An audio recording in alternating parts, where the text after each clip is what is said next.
Hello and good evening, everyone. We're just going to wait for a minute or two for more people to join in, and then we'll start with today's live.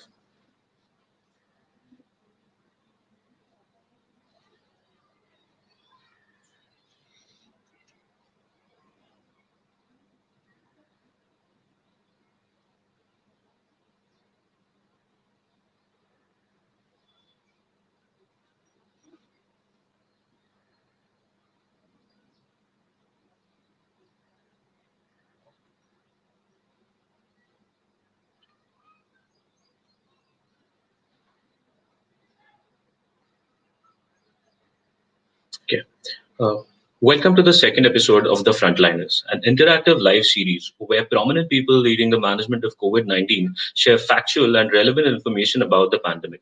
In this episode, we're going to talk about the role of medical centers in COVID-19 management. Over the past 5 months, the medical centers have been fighting against the virus, managing the symptoms, assessing the risk factors, and deciding the line of treatment. It is humbling to think that there are so many stories of patient recoveries that we are incredibly grateful to every single doctor working round the clock, pushing themselves to the limit and putting their lives on the line, often with limited resources. And we have one such personality with us today. Today's guest speaker is Dr. Rashida Melinkeri. She's been putting in all the efforts to make sure successful recovery of every single patient under her care. Dr. Rashida is a consultant physician, a lipidologist, and specializes in internal medicine. She has been working tirelessly for the last 5 months to provide best possible care to COVID patients at KEM and Sahyadri Hospital in Pune. She has played a vital role in streamlining the medical management process at these medical centers. So let us all welcome Dr. Rashida to today's episode. Hello, good evening. Thank you so much for joining us today, Dr. Rashida. Hi, Saurabh. Good evening. Good evening to everyone. So, hi. So, Yeah. Sorry, yeah, Saurabh. Go on. so let's start with our today's episode. Today we're going to talk about role of medical centers in COVID-19 management. And before we get into that conversation, I would like to ask you, okay, how did you get involved in the management of COVID cases a few months ago? Okay, so now there is a long story behind this. My actual interest is in metabolic medicine. I deal with lipids as a subject. It's my specialty or it's my subject of interest. But it so happened when when COVID hit our country, there were not too many doctors who were willing to look after patients. Most of the doctors were untrained. The hospitals did not have set protocols. There were a lot of things which were amiss. And Right. started with this one single patient of mine who has been under my treatment for the last 10 years. She walked into my OPD and said she's been feeling unwell with a little cough and fever. Now, remember, this was my first patient, but something there made me feel, probably I'm dealing with a patient who might be suffering from COVID. I got her X-ray done, checked her oxygen status, etc. I was now sure that this was COVID, so I had to. I mean, I got her admitted at one of the hospitals which I'm associated with. Now these were the days Your voice is cracking. We're when losing you a bit, maybe because of a network. the hospitals such an unstable internet connection. Sort of. Okay, can you hear Yeah, me it now? is. Yeah, yes, it is better. There was Go this on. thing. So, Yeah. a 150, a 550 bedded hospital right in the heart of the city of Pune. It had barely 10 to 15 beds to offer to the patients. Anyhow, I admitted this patient of mine, and she was under my care for nearly 15 days. She became well, completely recovered. She went back home. But now, those 15 days, we have to understand it was really difficult, not only for me, even for the patient to cope up. I remember each single day going for my rounds, dressed up in a PPE. I used to ask her how is she, and I mean, I had to actually go there and introduce myself to her. Hey, hi, this is your doctor. I'm Dr. Melinkeri, and she used to be delighted because I was the only one whom she could connect to. Most of the other doctors, staff, the class 4 workers, etc., who were entering and exiting were all dressed in PPE kits, and she could not recognize anyone. Also, at the same time, she and her family members of 11 to 14 of them, no, there were 11 of them, all of them were diagnosed to have, they were all positive. They were all hospitalized at various other centers across the city of Pune, predominantly in the government centers. And one of them happened to be a 1.5 to 2 year old child. He was the only one who was negative, but because there was no one to look after the baby, he had to accompany his parents and get hospitalized. This lady did well, survived, went home. She's doing really well. She had none of the sequelae after recovery also. Unfortunately, her husband succumbed in a different center, but he was old. He was nearly 75 plus. He had diabetes. He had underlying cardiac conditions. It was sad. And even when, I mean, although the husband expired, even before the patient was discharged from the hospital, I did not have the heart to give this news to her because she had nobody else around her for moral support. So just a day before her discharge is when I told her, you know what, your husband's not well. He's really critical and he may not be able to survive. And I left it to the son to declare once he meets his mom that she has, you know, like that father has succumbed. Another thing was like I used to be the point of contact between the mother and the son. Each day morning at 8:30, it was her son who used to call me up saying, "Madam, how is my mother doing?" And when I went for rounds, the mother asked me how were all her relatives doing. Now, another important thing which came up later on was she was to be discharged 3 days earlier than her son, but because she had nobody to look after the discharge process or even take her home, I had to keep her back waiting back for another 3 to 4 days till her son was discharged. He came and collected her. Anyhow, so this is how I managed my first patient. One led to another. He brought in other patients to me. Certain general practitioners started referring. The hospital realized, yes, this doctor is interested and taking a keen interest. They started sending patients, friends, relatives. That set the ball rolling. And now, for the last 3 to 4 months, I've seen a number of patients. Most of them have survived, done well, and they have gone home. Of course, there have been a few deaths, but definitely better than what it was. Much better. Right, right. First of all, thank you so much for the whole service that you doctors are doing at medical centers. It's really risky even for you to go there and treat patients. Coming to the medical centers, everybody is learning on the job. This whole pandemic situation is new for everyone. So, medical center must have also gone through some changes. So, what has been the change in medical care facilities since the onset of the epidemic till now? So they are much better than what it was 5 months back. When COVID hit our country, we were all completely unprepared for it. But now the systems are better. Most of the hospitals are divided into COVID and non COVID areas, and they would have separate entries and exits. So there is no mixing of the two separate populations of patients. Besides that, we have a concept of before going on to holding areas. So when a patient walks in, if he has fever, cough, or any symptoms to suggest a flu-like illness, they generally end up going to the flu clinics or to the triage clinics. We have doctors sitting there who do various tests, including X-ray and various other things, and then decide about the further line of management. Patients who come in and may need hospitalization, who sure shot fit into, I mean, history on examination, we feel they would be suffering from COVID illness, are straight away admitted into the COVID areas. Most of the other people are held back in what we call as the holding areas, where a swab is sent, certain other tests are done, till we are sure whether if the patient is COVID or non-COVID. If he's COVID, he goes on to the COVID areas, whereas if he's non-COVID, he goes on to the regular areas. This is important because this is going to be the deciding factor. We would not want somebody who is COVID negative to end up in a COVID positive area. Secondly, the diagnostics have improved at the hospitals. The swabs, which the cost of the swabs have come down by nearly 50%. And I actually heard there might be further reduction in the prices. What used to cost nearly 4,500 3 months back is now costing around 2,000 to 2,200 at most centers. The turnaround time of these swabs is quick. Within 8 to 10 hours, at times, we are able to get results, especially at the hospitals, because then that is the deciding factor for the patients admitted in the holding areas. Third is HRCT. The CT scans are being done of more patients who even are swab negative. The radiologists are better trained to identify, small changes in the lungs which an X-ray might miss, and then again they are segregated as COVID and non-COVID. Another important thing probably would be the staff. The staff and the doctors are much more trained, much more experienced. We have PPE kits of better quality which are available, so the chances of transmission get reduced. Medications, availability of medications, the cost of medications used to be a huge issue.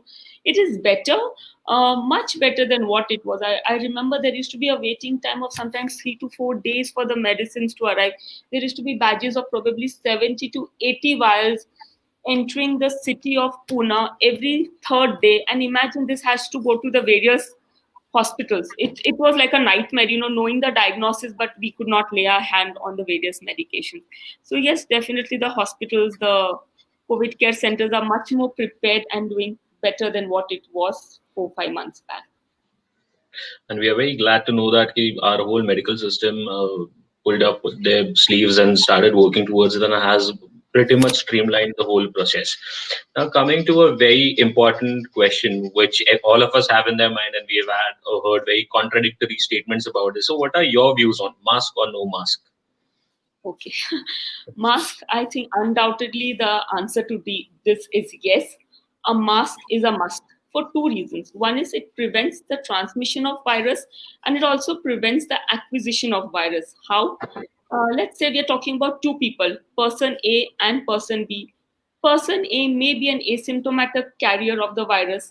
However, if he is wearing a mask while he is, of course, most people are distanced nowadays, but even with that distancing, if he is wearing a virus, he will not end up transmitting that virus to the person he's speaking to or in the environment.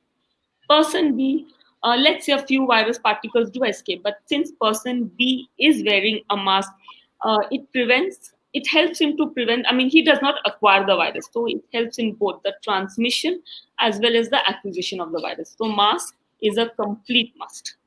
No second thought about it. It's a All right, thank you. single most effective measure which has been found to be most effective as compared to anything else put together. Right. And thank you so much for clearing that. Just like when you say mask, any mask is fine, or is there a particular mask that people should be wearing? Okay, so there are again a whole lot of varieties and so many things which go on regarding mask. But for the general population, a triple layered cloth mask is good enough. This needs to be washed every day. That generally prevents. It has been found to be very effective in preventing the transmission and the acquisition. However, for healthcare workers, since they are under high risk, the doctors, the staff, the nurses who enter, especially the ICU or the COVID areas, N95 mask is advocated. You would even find doctors, who are doing non-COVID work, sitting in their OPDs, they just end up using surgical mask, which is equivalent to a triple layered cloth mask. Okay, So all right, not understood. necessarily N95 should be used by everyone. In fact, we should probably leave it aside for people who are at higher risk. True, true. Uh, my next question is about the screening measures that are being taken at various institutions, at businesses. Screening measures such as temperature check, oxygen saturation, and heart rates. So, these things are monitored. How effective are these screening measures? They are very effective. They are definitely good screening techniques. Even in a hospital, I mean, when I enter the hospital every day, they check my saturation and temperature. It is done for even the healthcare workers as well as the general people, who enter. If you were to pick up somebody who has been running fever and you ask him, he has got other symptoms, he might be harboring COVID virus.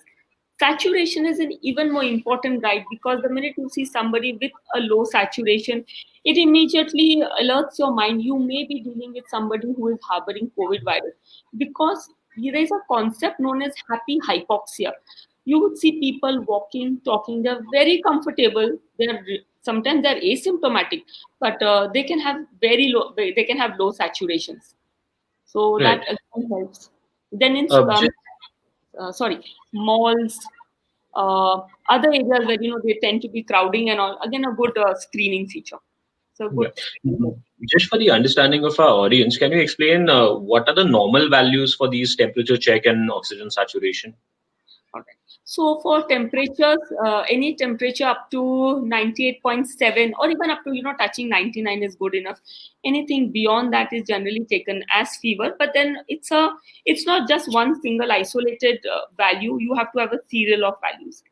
As far as the saturations are concerned, normal body saturations are 97% and beyond. It would depend, of course, upon, if you're obese, the lungs cannot expand comfortably, and you may have saturation up to 97%, which is normal for your body. And you may have people who have saturations up to 100%. In people in COVID illnesses, generally the saturations can be normal initially, but they drop. So any saturation which is below 95, so 94 and below, all suggest COVID illness. May suggest COVID illness. Let's put it that way. And they're Very also true. used Understood. for, yeah, they're also used for differentiating, your mild, moderate, and severe cases. I'll speak about it a little later. Okay, for sure. So now my next question is, who are more likely to contract the infection, and what precautions can be taken to reduce that risk? So now there are three important groups of people who are at high risk of contracting the infection.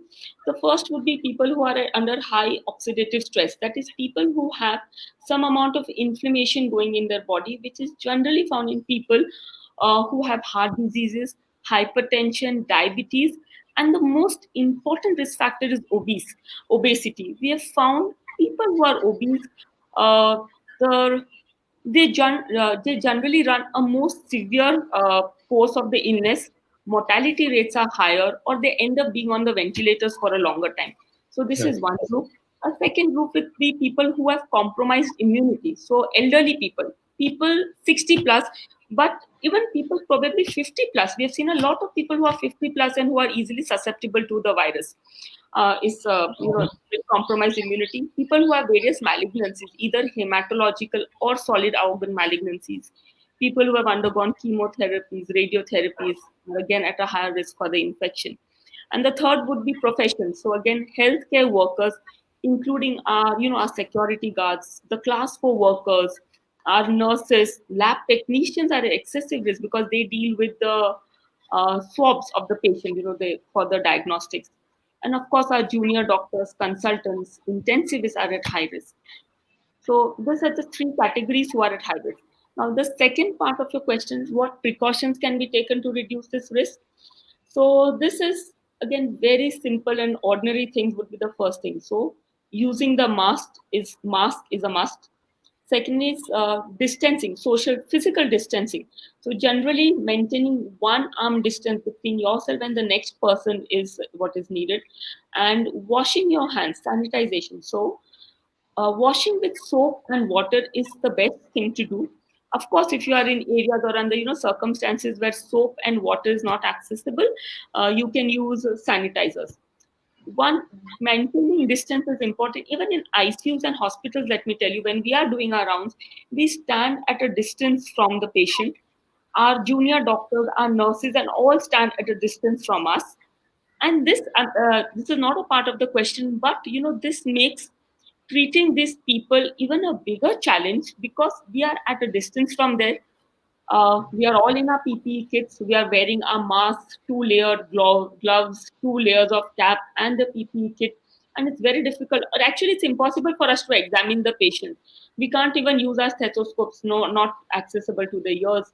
And we generally treat the patient based only on three important parameters: the heart rate, the temperature, and the saturations of the patient. That's it. And by asking them certain questions. So these are the precautions that should be taken. Early diagnosis. Do not skip or do not ignore mild symptoms. Even a little fever, ongoing fever for 2 3 days, feeling unwell, etc. So early diagnosis would be equally important because once you are diagnosed in time, you can start your treatment and you can get isolation or quarantine. True. That's Uh, very good. j- just because we're on the topic of who are more likely or who are at a high risk, what are your thoughts on infants and children below the age of 10? Because there are some contradictory statements about that as well, and parents are really paranoid right now who have infants or young kids at home. So, is there any statistics on that, or is there any clarity on that? So, this is again conflicting data which is available. But let me point out two things. So, I was just looking up, and there's some data which has been released by UNICEF, and they say that children are at much lower chances of, the prevalence and the incidence is much lower in children, especially the age group, age group up to 10 years of age, 10, 12 years of age, the infants and all. And I remember two families. So my first patient, I told you, who was hospitalized, I remember I told you a 2-year-old baby who was swab negative. And on another two incidences, I've had a family of probably 10 of them where the child was 4 years old and was negative, and another instance where I had another, I think, 8 patients positive, except the 8-year-old child. So Right. probably the incidence is low, is what I feel, but then probably a pediatrician may be able to give a better answer. They might be Understood. dealing with more of it. And True. adolescent, just to add one more point, adolescent kids, that is, 13, 14 years onwards, they have they are at the same, same incidence like others. Chances are similar of them to acquire the infection like the adults. Okay. All right. Thank you for clearing that. Now, another thing that I wanted to ask you is about the symptoms of COVID-19, because there are so many symptoms. Every day you see the symptoms are changing. And so, what are the actual symptoms of COVID-19 that people should look out for? Okay. So symptoms. Symptoms are very similar to a common cold or to a flu-like illness. Sore throat, discomfort in the throat, mild cough, running some amount of fever, feeling unwell, some amount of fatigue, body aches, tiredness. This is what people would present with. Uh, 2, 3 points which we need to remember. So one is lack of sense of taste and smell is a strong indicator that the patient may be harboring the COVID virus.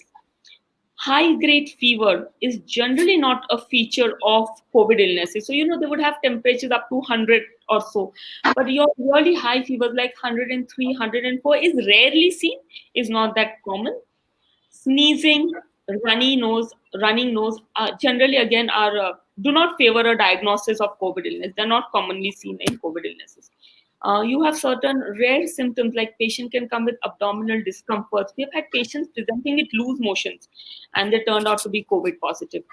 So this would be in the initial phases. But as I said, a lot of us actually ignore the symptoms in the initial phase, and by following the post seventh day or so is when the complications start setting in. So those days, that at that point in time, people present actually with symptoms pertaining to the complications. If they have lung involvement, they might have shortness of breath because they have Hmm. underlying pneumonias.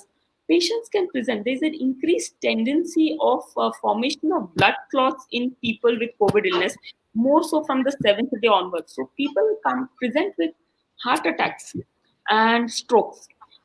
Just 7 days back, I had a patient walk in the emergency department of one of the hospitals. She was a suspected COVID illness. A doctor outside had advised her to get hospitalized, which she refused.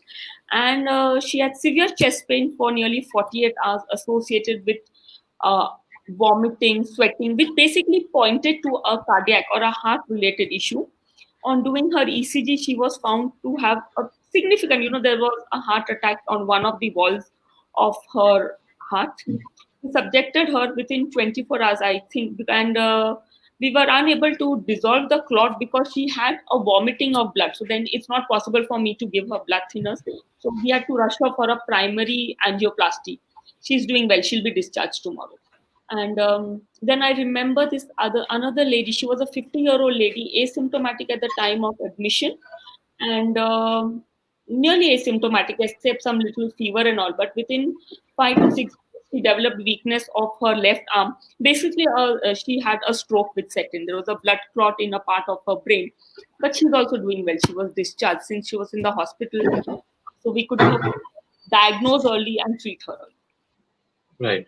And you repeatedly you have mentioned that early diagnosis is important. But for that, how to differentiate between a mild and a severe symptom, and how to understand the need of going to a hospital? How can people identify that and differentiate between mild and severe symptoms? Okay. So actually, there are four categories based on the severity of symptoms: asymptomatic, mild, moderate, and severe. Now, by asymptomatic, there are actually people who have no symptoms. So, let's say somebody has come in contact with someone and he does a swab, but he's got no symptoms. That is asymptomatic. Or, sometimes randomly people just go and check their swabs and all because they're worried since after following travel and all, they are negative. So, they might turn out to be positive. So, these are the asymptomatic cases. They truly have no symptoms. So, this is the group which can undergo what is known as home quarantine. Second group is the mild cases. These people would present with symptoms like flu-like illness or a common cold, little bit of fever, a little bit of sore throat, a little bit of cough. These are the mild cases. These patients have the option of what we call as going to the COVID care centers, where they can be treated on OPD basis, and if needed, certain tests are carried out on them, and if needed, they can either undergo home quarantine or they can undergo isolation in the COVID care centers. Now, their COVID care centers are actually makeshift arrangements. I'm sure most of you would have heard a lot of hostels, hotels, playgrounds, etc., have been converted into COVID care centers. So that is Right. mild. Third is the moderate category, where the patient would generally have some amount of lung involvement and they come with shortness of breath. This group will generally need hospitalization. And last is the severe cases who come with multi organ involvement. They will have fever, they're extremely breathless, their saturations are very low. They might be having kidney failures, lung problems, heart issues. These are the severe cases. Another way to differentiate, for just for general information, asymptomatic cases would generally maintain their oxygen saturations normal. Mild cases would have saturations up to 95 and beyond. Moderate groups would have saturations of 90 to 94, and severe category would have saturations less than 90. But what is important for us to understand, it is not safe for us to decide, or for any patient to decide for himself as to which category he belongs to, and try to either self diagnose or self manage or try and manage over phones. It has to be under the guidance of a doctor or a COVID care center, because people turn a case who is mild today can end up becoming a severe case tomorrow, a severe or moderate category tomorrow. I'll point out two examples in this. A friend of mine, who is a doctor by himself by profession, runs a hospital slightly away from Pune. His father-in-law was tested positive, and I remember him calling me up maybe 2 weeks back saying, "Hey, Rashida, my father-in-law has tested positive, but he has absolutely no symptoms. So what should I do?" Now, uncle is around 70 years old. He is obese, and he's undergone underlying cardiac issues. He's undergone angioplasty in the past. I told him we need to hospitalize him at the earliest. We put him in the hospital. Of course, because the worry and the fear of the illness is so high, uncle did get admitted, but he was really unhappy about it. He was like, when I went and met him the next day, he said, "Why have you put him? Let me go back home." But within next 24 hours, when I went for my rounds the next day, I found he had moved. He had jumped from mild to nearly severe category, and I had to rush him to the ICU. He went on a ventilator for nearly 5 to 6 days, but he's settling off now. Another case is of this mother and son, both of whom were asymptomatic. No, they were mild cases when they got hospitalized. The son did well, went home within a duration of 8 to 10 days. However, the mother, although she did well for the first 72 hours, following which we started noticing that her oxygen saturations had started dropping. She needed to go to the ICU. She went on a ventilator. She even had a small paralytic attack, and a whole lot of issues followed. Eventually, she did well. She's recovered well, and she continues to have some amount of weakness of one of her arms, but she's completely independent otherwise, and she went home. That's why the importance of not trying to segregate ourselves into categories. We need to be with under the guidance of a doctor or a COVID, a dedicated COVID center. Right. So if I understand correctly, and to for all our viewers, basically, in case you're showing symptoms and you think that you might have contracted the virus, it's a best idea would be getting yourself tested and letting your doctor take a call if you need home quarantine or otherwise. So we have a lot more questions for you to understanding what process happens in the medical center, and for that section, for our second section in the conversation, I would like to welcome Rupal Sancheti, director of HealYos, to the conversation. Welcome, Rupal. Good evening. Thank you for Hi. joining us. Hi. Hello. Hi, Rashida. Thanks, Saurabh. I'll take a few more questions, Rashida, from here. It's been extremely interesting, and you've been giving us a whole lot of examples. But generally, taking off from the examples that you gave us, what is the current process after somebody tests COVID positive? Like, what do we do? Now, people are really not only the doctors telling them, but people are going and getting tests on their own. So, what is the current process followed? So once somebody tests positive, they need to get in touch with a doctor or with a COVID care center. So if they are asymptomatic, they can undergo what is known as home quarantine. So they can be quarantined at home after a series of tests. The rest of them, like mild, moderate, and severe category positive ones, they will need either isolation at a COVID care center or at the dedicated COVID care hospitals. But when you are positive, don't stay quiet about it. You have to get in touch with somebody. You have to get in touch with a doctor or a dedicated center, That's especially very patients true. at high risk. Especially people at high risk. You can have a lot of people who are asymptomatic, but they are at high risk, and this is the group who generally lands into problems. So they need to get in touch with somebody, and if needed, they need to be hospitalized. Now, I'll give you an example. I somehow have a lot of examples. I don't know how come, but they just keep coming to That's me. the experience So, you've gathered over so many months. so just the other day I was driving and a friend called me up and he said a friend who is caught in US, his parents live by themselves in US. I think your internet froze for a minute.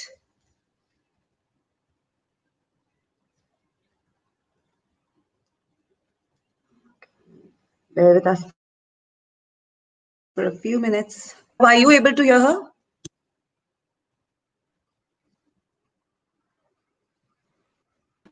No, Saurabh? even I'm not able to. No, I'm not able to hear. Okay, There might we'll be just some wait internet for issue. it to come back. Yes.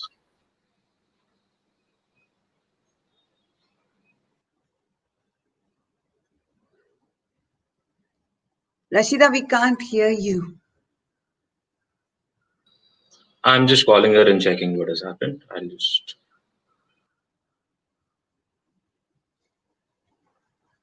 Just give us a second more while we try to correct what has happened.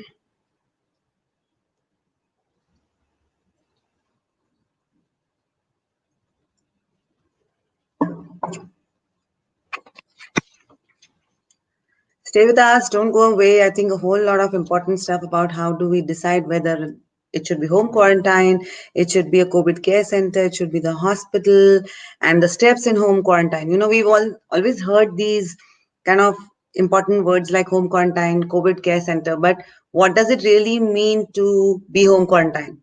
If you're in isolation, what are the general steps? So I'm waiting for Rashida to start back in so she can really tell us, because there's a very, very specific protocol to be followed when you're in a home quarantine as well. So she'll definitely throw some light on what does it mean and how we are not the ones to really decide what should we do. I think all that I've been hearing in the past few questions or past 30 minutes is talk to the doctor. Saurabh, you're on mute also. So there was some internet issue at her end, so she's joining back in another 20 seconds. Okay.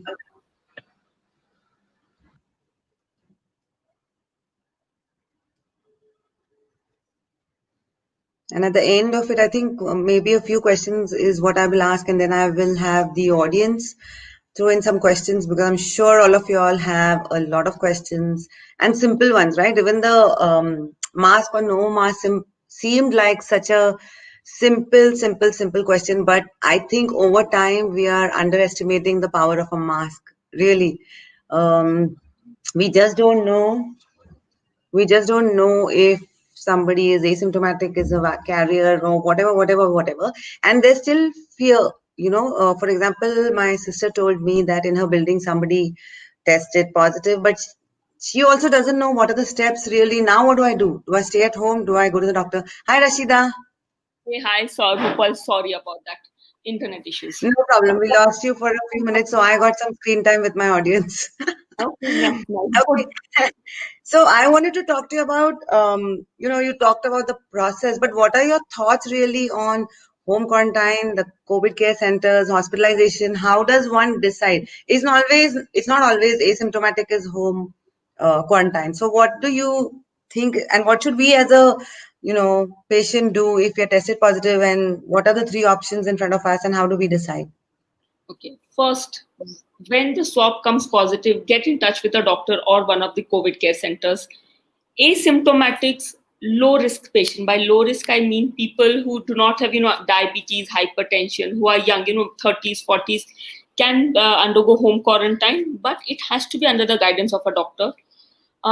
People who are symptomatic or asymptomatic but elderly age groups, asymptomatic people with risk factors generally need isolation at the COVID care centers, and the moderate and the severe, that is, where they have symptoms, low oxygen saturation, they are breathless, etc., will need hospitalization.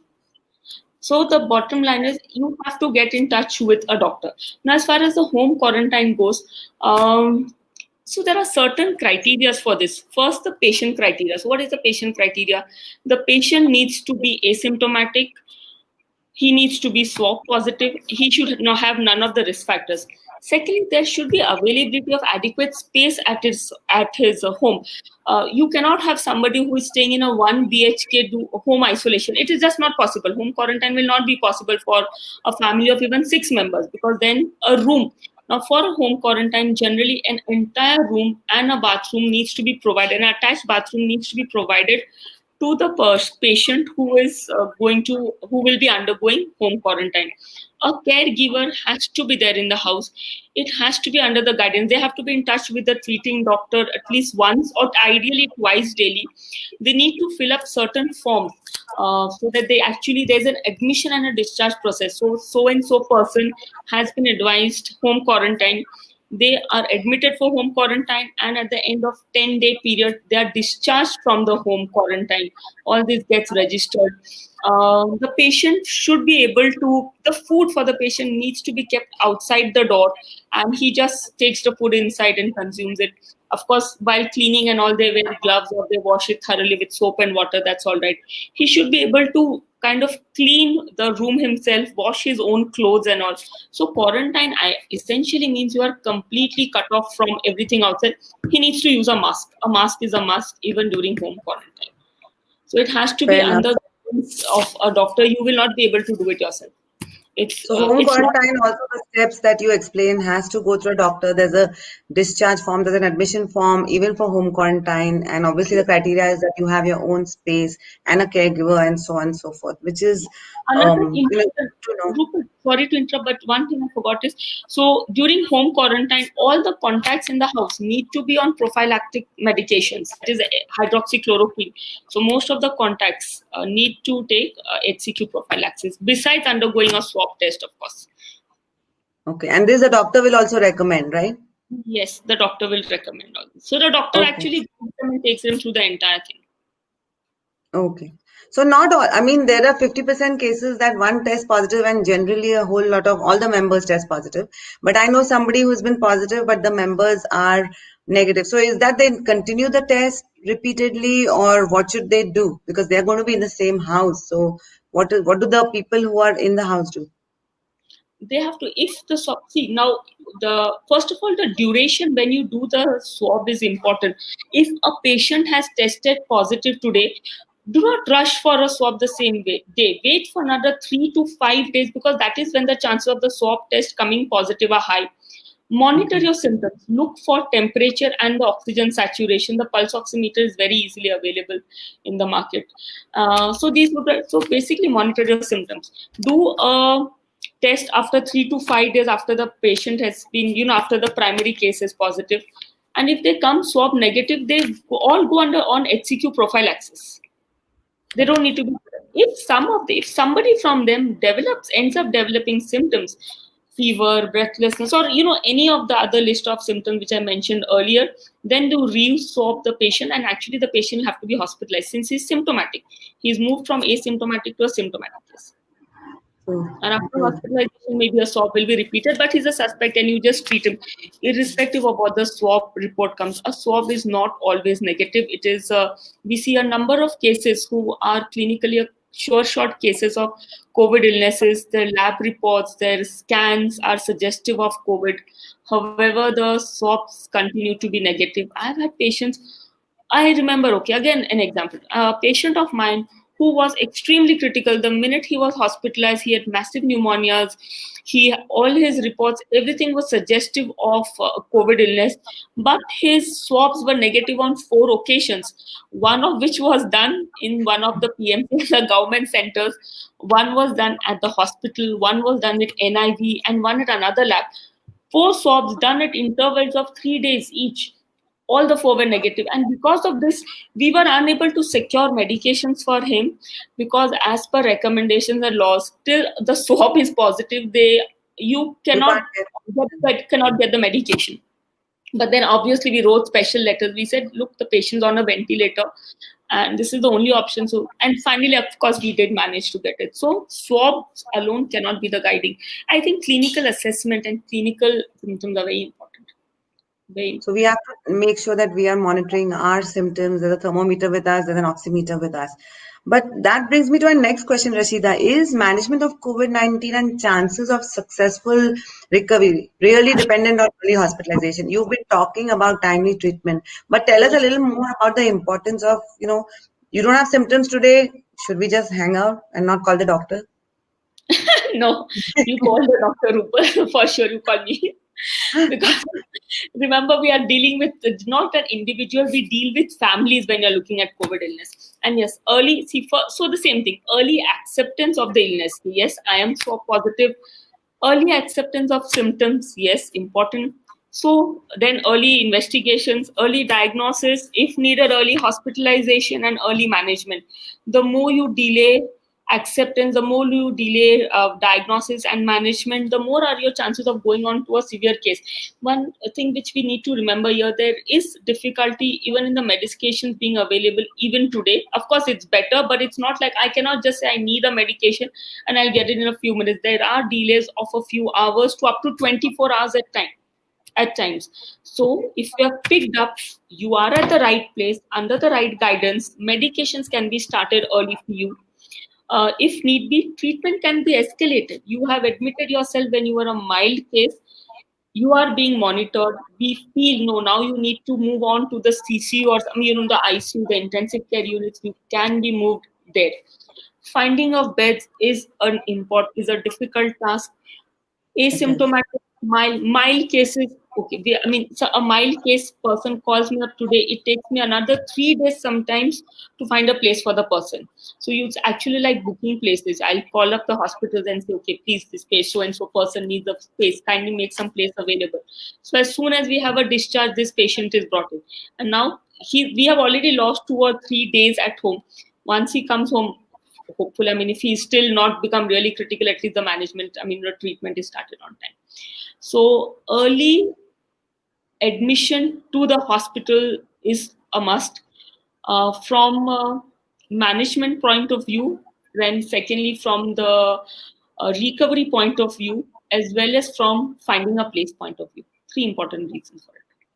So what about recovery? You've been, handling patients every day in and out. Anything specific or you want to highlight about the recovery? Assume that, okay, fine, there's early hospitalization. What are your thoughts on the recovery and what has been your experience really in terms of recoveries? Okay, so now initially when we started dealing with these patients, our only intention was let them survive and go home. So we were all looking at the survival of these patients and quickly moving them out.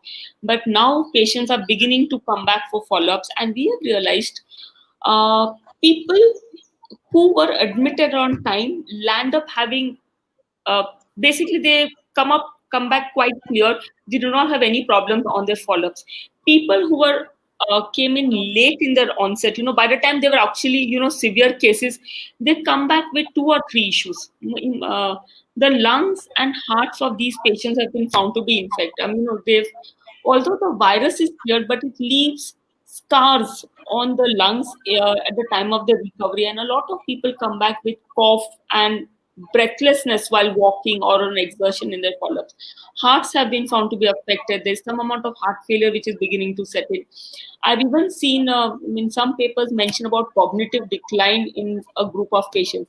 I've not come across anybody with cognitive decline, but yes, lungs and heart are very commonly affected. Another important thing is we notice people who with COVID illness, somehow even people who are non-diabetic, their sugars are like skyrocketing for 300 plus. You have sugars of 400 and 500. They come to the hospital with sugar. They are all the while on insulin drips. It's very difficult to manage the sugars. So I don't know if, in follow-ups we'll slowly recognize over, of course, a few more months if diabetes is a common complication or a problem which is commonly seen in this group of patients. It's So really scary. I mean, that it's not over when it's really over there. You have to still be very vigilant and keep a yeah. tab on what you're feeling, your sugar, your heart, or whatever, which Another makes me just, but yeah. one second, one thing. So UK in the United Kingdom, they've come up with this. It's still not started off, but they're planning to follow up nearly 10,000 patients for 20-25 years. So they have this concept of COVID survivor clinics, which they are thinking of, and they might in this thing later on. Probably something similar needs to come, may start off in India also in a few months, but because it's going to be the need of the hour, it's going to be the need of the times. With so many people surviving, going home, when they come back, you need people who have seen them through the illness and being able to manage them. So I surely hope we in India also start with I this hope whole so. COVID survivor groups Yeah, and it might be centers and needed. things like that. Yeah, Okay, COVID. so hopefully we'll start that. But how long do you think this whole thing is going to go on? I think all of us keep wondering and all of us keep hoping ki Ata Sampel. Now the peak is over. Now there's a flattening curve. When will all this be done? I do not have an answer to this, but people think and feel that end of 2020 will be the end of COVID. No, it's not going to be like that. It is going to be there around for a number of years. It's not going to get wiped away so soon. But yes, things will get better because there'll be more, and there are so many medication which are going trials. There are various other medicines which have been discovered which may help people. So slowly, you will have better ways of managing, treating these patients, lower chances of people from mild cases going on to becoming moderate and severe cases. Vaccine, again, there's a long time before it comes out, but herd immunity, probably some of us would acquire herd immunity, so it will come down, but it is here to stay for a long time. So End of it is is that not. your most scary bit about the pandemic? Is what about the pandemic scares you and what really gives you hope? Both ways. I want you to give us a view. Okay. I think what scares me the most is the stigma. Uh, COVID is like a stigma. It changed the globe, it changed millions of people across the world. There was a point in time, or I think even today, people are scared of people. You see somebody just next to you, and your first tendency is to take 4 steps back. People in societies have undergone bad this thing because neighbors refuse to accept them. There have been families who have been completely isolated. They had nobody to even provide them with meals and all. We even hear stories of doctors being, troubled in their societies. So it's a whole lot of stigma with the disease. Now, from the patient's point of view, the fear amongst the patient and the relatives is not just the illness, it is the fear post death. Because if you are COVID positive and you die, your bodies are not handed over to the relatives. They are generally taken up by the officials who come from the PMC, and they are incinerated, or whatever, that is who they dispose it of. The bodies are covered in cloth, and then there is a huge plastic bag in which they carry the bodies away. So there are times people don't even get to see the face, and I think that worries a lot of patients and relatives. I remember a relative telling me Madam, I understand my mother is very critical. I completely understand she may not make it, but can you at least make her COVID negative over the next week or 10 days because I want her body? And I was like, Wow. it's very sad. But this lady survived. She's going home in next 2 days. So, Okay, yeah, that's she makes me very happy. a lot of recovery stories. That gives me hope for sure. Lot of recovery stories. But you have to So work that what hard. gives you hope that Yes. you are able to recover, and a lot of the doctors are able to get the Yes. patients recovered and back home. Yeah, so hope comes. Another thing, the mortality rates not are not very high as what people right now. COVID is equivalent to death. It's not so. 80% of the patients are asymptomatic. Mortality rates are they varied distinct data, but most of the other parts of the world reported less than 1% mortality, whereas in India it is said to be between 1 and 2%. But remember, we are not sure of our denominator. We do not know how many of us actually affected. The testing still lags back. So the mortality rates are lower and people do recover and go home. COVID is not equivalent to death. People need to let go of the fear and approach the doctors and the healthcare earlier in the onset of illness, and basically be under the right guidance. Yeah, absolutely. Right guidance and get over this fear and stigma, which again is an important thing. Yes, we should get over the stigma, go to the hospital on time or call your doctor on time. But do you think our medical centers will be able to manage treating the patients considering the rate at which, the cases are increasing? It will definitely get better, Rupal, because there are a lot of makeshift arrangements being done. The entire Balewadi Stadium has been converted in Pune. Sanas Ground in Pune I've heard of a facility coming up, a 800 bedded facility with 300 oxygen beds coming up. So things will get better. The staff will get more trained, the doctors will be more experienced, but it's never going to be 100% for sure. The healthcare will always lag back behind, although it will get better. It is already better. It is much better than what it was 3, 4, 5 months back. Much better. We have a lot of people who are coming out of ICUs and are actually going home. A lot of people who are recovering. That's very true. I think I've asked you enough. I know that the audience is also waiting. Thank you so much. I think we take a lot of important messages back, but the key thing that struck me is about the timely treatment and be very sensitive to what the symptoms may be. Get tested, go to the doctor in a timely manner. Don't wait and watch. Just, your best shot of recovery, which is 99% is possible if we call the doctor on time. So I want to get Saurabh back into the conversation, and I think he'll take the audience. And All I'll right. just refresh your thanks. Yeah. Yeah, So Thank thanks, you so Saurabh. much Rupal, for all the questions. It was a really interesting information to your. So we're going to take a few audience questions now. yeah. Yeah. I have a question from Geeta Prakash. A next of kin of my parents' maid has been diagnosed with COVID yesterday. Do I need to test my parents? Their ages are 86 and 77, even though they have not shown any symptoms yet. No, but have they, who has been tested positive? Sort of, So a relative of their maid. a relative of their maid has tested positive. Yes, her parents should get tested. Has the maid come? If the maid has come in contact with the relative and has been traveling home, yes, her parents should get tested because they're elderly, and it is important that we diagnose them on time. So, yes.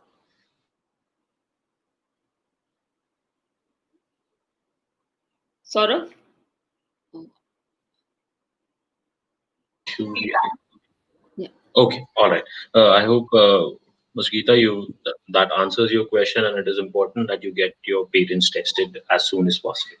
We have Including another. including the maid, Saurav. The Yeah, maid, yeah, of course, of course. Next question is from Srirang. You mentioned if you test positive, you should go to a doctor or COVID care center. Does this mean people are potentially going under the radar by not contacting the authorities despite of testing positive?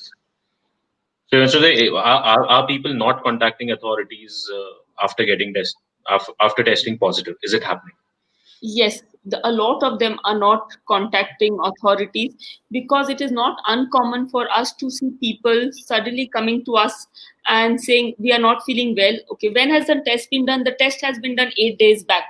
So people essentially would have symptoms, some small symptoms for 3 days. They would do a test positive. They would wait for another 3 to 5 days before they come and meet a doctor once the symptoms worsen. Okay. Unless, Right. of course, through contact testing, the authorities have been trying to do their best, but it's not possible, to do contact tracing all the time and actually identify. Yeah, although even the laboratories have been reporting to the government, so all the reports from the labs are sent to the government, and then the government kind of tries to contact trace these people. But it's not going to be 100% successful till the patients take an initiative themselves and step forward and meet, or basically go under the guidance of some authorities, doctors Very or. true. And I guess this conversation, what we have had today, will open people's eyes and will give them a better judgment of contacting doctors, because, as you've mentioned earlier, early hospitalization and early diagnosis are two of the very important things in successful recovery. So I guess people Yes, will start very following this if important. they are not. The single most important thing for people to Very recover true. it. True.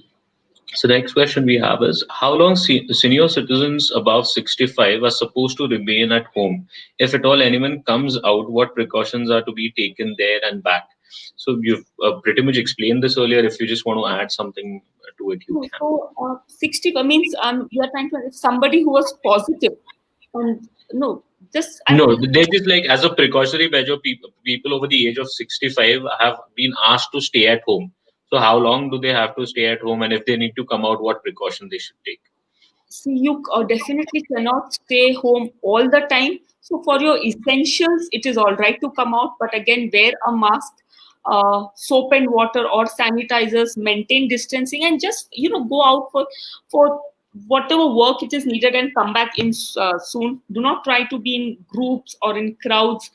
Small walks and all are perfectly all right, provided there is not a huge amount of crowd. Like certain localities or early morning where people have yet not stepped out, maybe doing short walks in areas which are not in the quarantine, they are not the red zone areas, is absolutely all right. It's not Right. possible to say, because there's a whole lot of other problems. There's a lot of depression, there's a whole lot of emotional imbalance, and a lot of other problems which are creeping in. Very true. Very true. Next question is, by this stage of community spread, is it recommended that if we are interacting with senior citizens all the time, should we take an antivirus test even without symptoms?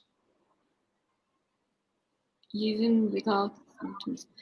Uh, how often can we do the antivirus test? There are True. children and we have our parents staying in another part of the city. It is not possible for us to test ourselves each time before we go and meet them.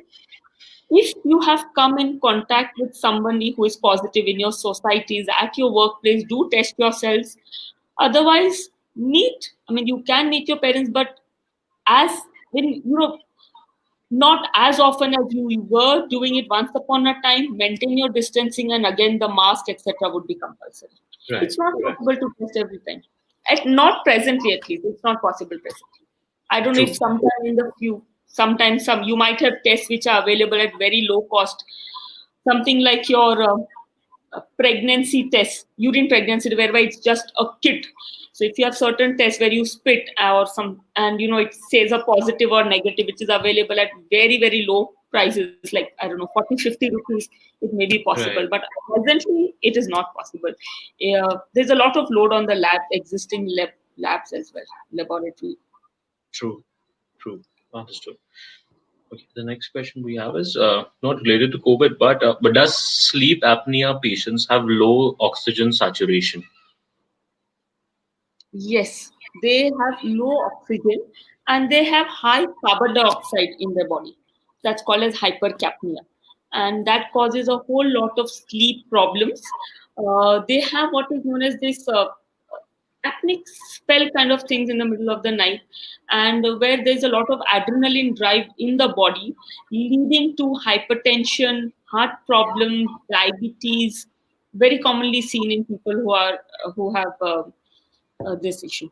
And these Right. people generally are obese and they are at high risk of having problems, even if they acquire the COVID virus.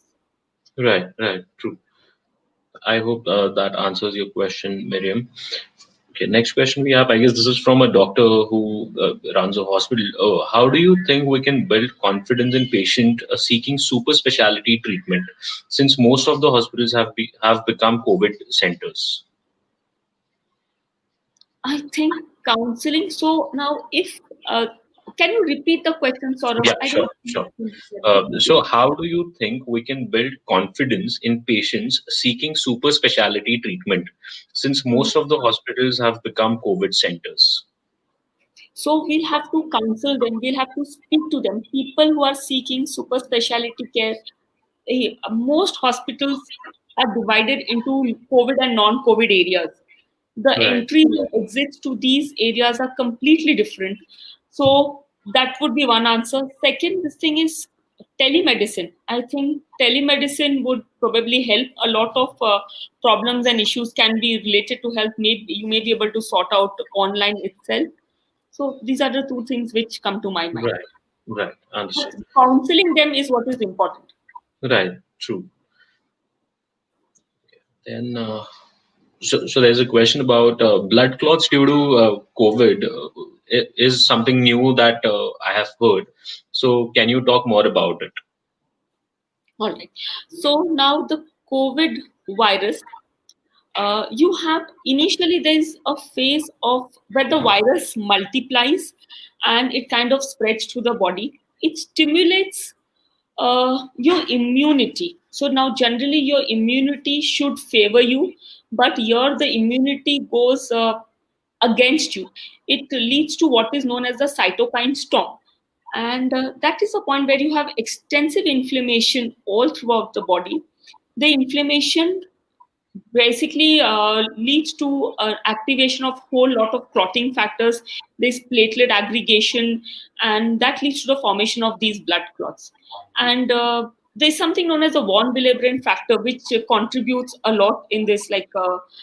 So then these clots, two important organs which get affected, of course, are your heart and the brain. So strokes and heart attacks.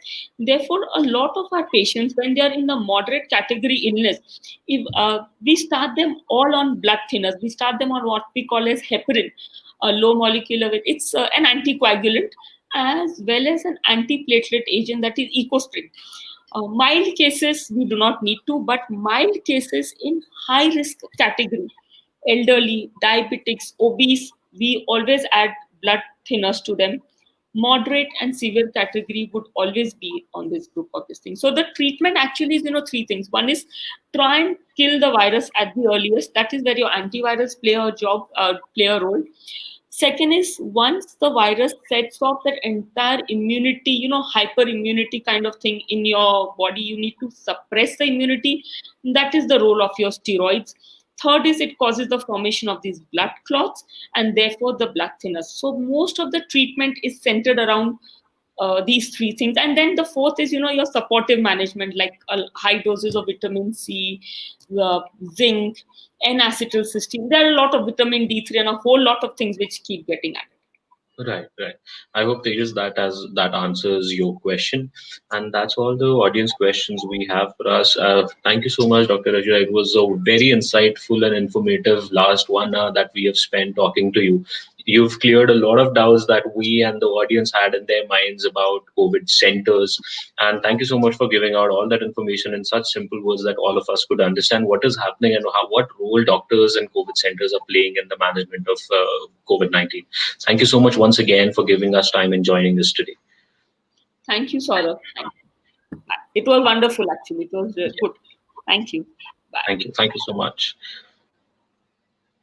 And to all our viewers, thank you so much for joining us. Do follow Sancheti Hospital and HealYos. We're going to keep coming every week with another prominent personalities on the front lines of COVID-19 management, and we'll keep getting your questions, your doubt answered from the personality from people who are at the front lines of COVID-19 management.